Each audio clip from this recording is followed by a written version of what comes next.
సురక్షిత తాగునీటి సౌకర్యం లేదు. ఈ సంవత్సరం జూన్లో ప్రభుత్వం గ్రామీణ ప్రాంతాల్లో తాగునీటి కొరకు సురక్షిత నల్లాలు లేని జనావాసాలను గృహాలని గుర్తించడానికి ఒక సమగ్ర సర్వేను నిర్వహించింది. ఈ సర్వేలో లక్షలాది గృహాలకు నల్లా కలెక్షన్ లేవని గుర్తించారు. ఈ సర్వే ఫలితాలతో మిషన్ భగీరథ గురించి గత పాలకులు చెప్పిన గొప్పలో భ్రమలే అని రుజువైంది. మిషన్ భగీరథలో బయటపడ్డ లోపాలను సవరించి రాష్ట్రంలో 100% గృహాలకి సురక్షిత తాగునీరు అందించేందుకు కృషి చేస్తున్నాం.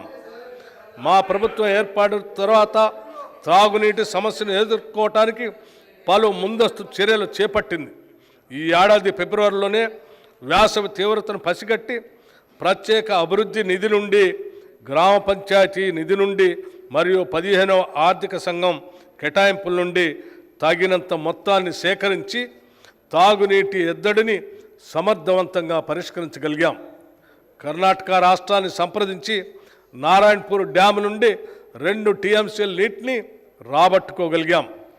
కొత్త బోర్లను, హ్యాండ్ పంపులను సమకూర్చి చివరికి ములుగు, భద్రాద్రి జిల్లాల్లోని 35 గుత్తికోయ నివాసాలకు త్రాగునీటిని సరఫరా చేసి చిరకాలంగా పెండింగ్లో ఉన్న సమస్యని పరిష్కరించాం.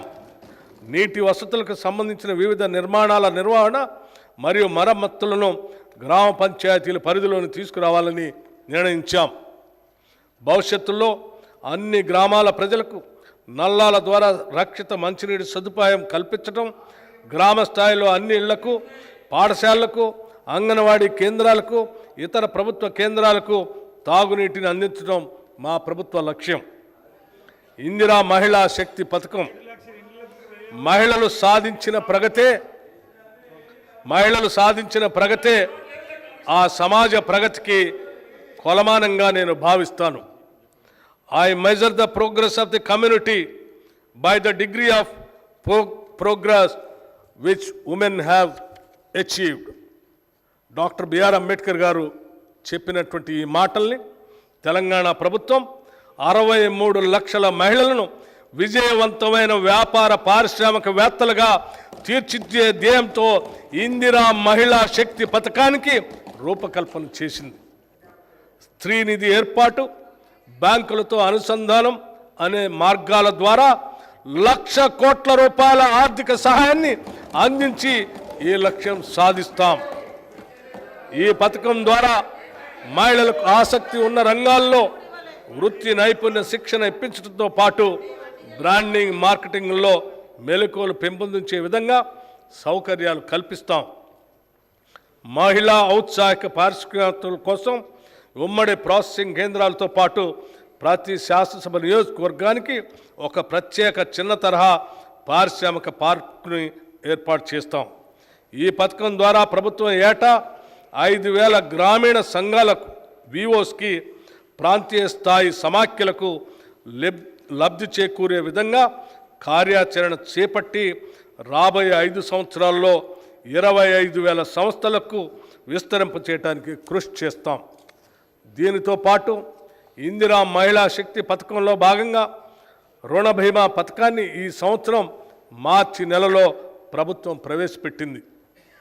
ఈ పథకం ద్వారా సభ్యురాలు మరణించినప్పుడు పొరపాటున ఆమె పేరున ఉన్న రుణాన్ని గరిష్టంగా 2 లక్షల రూపాయల వరకు మాఫీ చేయటం జరుగుతుంది. దీన్ని అమలు పరచడానికి 50.4 కోట్ల రూపాయలు నిధులు కేటాయించాం. స్వయం సహాయక సంఘాలు ఒకప్పుడు దేశంలో అగ్రగామిగా నిలిచిన మన మహిళా స్వయం సహాయక సంఘాలు కొన్నేళ్లుగా గత ప్రభుత్వ అలసత్వంతో నిధులు లేమితో కుంటుపడ్డాయి. పేద మధ్యతరగతి మహిళా అభ్యున్నతికి, ఆర్థిక స్వావలంబనకి సహాయ సంఘాలు ఎంతో ఊతమిస్తాయి. వీటి పునరుద్ధరణకు ప్రతి సంవత్సరానికి కనీసం 20,000 కోట్లకు తగ్గకుండా వచ్చే 5 సంవత్సరాల్లో 1,00,000 కోట్ల రూపాయలు వడ్డీ లేని రుణాలని అందించాలని మా ప్రభుత్వం సంకల్పించింది. ఈ నిధులు మైక్రో, స్మాల్ ఇండస్ట్రియల్ పార్కుల ఏర్పాటుకు సహాయపడి మహిళల పారిశ్రామికవేత్తల స్థాయికు ఎదిగేందుకు అవకాశం కల్పిస్తాయి. ఈ పథకం ద్వారా ఇందిరా జీవిత బీమా పథకం, ఈ పథకం ద్వారా స్వయం సహాయక సంఘాల్లోని